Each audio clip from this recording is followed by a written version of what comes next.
Oasis Audio presents The Little Book of Restorative Justice for Campus Sexual Harms, a holistic approach for colleges and universities to address sexual misconduct and relationship violence. By us, Rachel Roth Sawatzky and Mikayla Mccray. Read for you by the authors. Chapter 1, Introduction. Not everything that is faced can be changed, but nothing can be changed until it is faced. James Baldwin. Healers and warriors are not opposites. They are complementaries. Moving beyond binaries, we need not embrace one and reject the other. We can hold them both as one. Dr. Fania Davis. The university newspaper features an anonymous letter to the editor outlining a student's experience of reporting a sexual assault to the university. The student writes, "The university doesn't actually care whether or not you have been sexually assaulted. They only care about gaining statistics to claim that we're safe." And continues, "The vagueness of the university's response just made me question my character.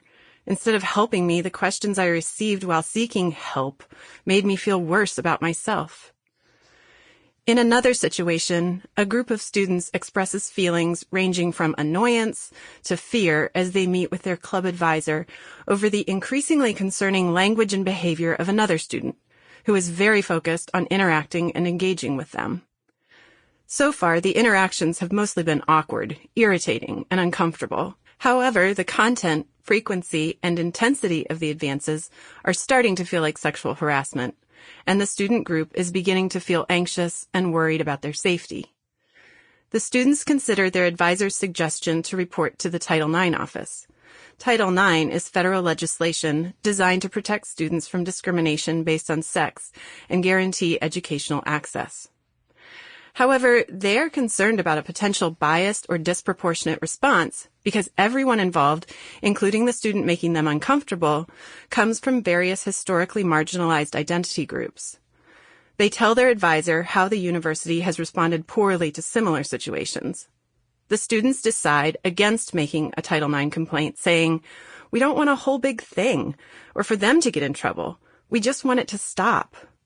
Now the advisor must make the difficult choice about whether to make a report to the Title IX office, with or without the knowledge and consent of the involved students, knowing how that could potentially impact both them and the student causing harm. The advisor also weighs what might happen if they do nothing and feels that they do not have any good options. Another instance involves two queer students who have broken up after dating for some time. At one point after the breakup, the ex-partner pays a drunken visit to the other student's dorm room, where the student and their roommate, a mutual friend, are hanging out. The ex enters the room uninvited, saying they want to discuss the breakup, and an argument ensues. As the situation escalates, the roommate moves to intervene and the ex hits the other student and their roommate. While the ex continues to yell and throw things around the room, the roommate manages to push them out of the room. The student informs a residence director about the altercation and is invited to a meeting with the Title IX coordinator the following week.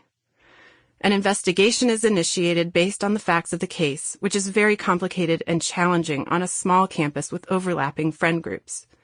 Instead of an investigation, the student wishes they could have had a safe space to discuss things with their ex. Title IX investigative-adjudicatory, or IA, processes attempt to resolve issues between the individuals directly involved. However, these issues rarely affect only those individuals. We engage with one another in interconnected ways, particularly in university settings. The reality is that these cases are complex, dynamic, incredibly disruptive, and often painful for those indirectly involved in what some have called ripple harms within communities. Traditional Title IX response methods cannot care for the complex and interconnected ways communities experience impact. Furthermore, it is impossible to understand or confront sexual harassment without recognizing how structural inequities and intersectional dynamics inform the climate and cultures within which these issues percolate and emerge, resulting in genuine consequences with layered impacts. Investigative adjudicatory processes are also challenged to handle the nuances of racism, ethnocentrism, heterosexism, transphobia, Sample complete. Ready to continue?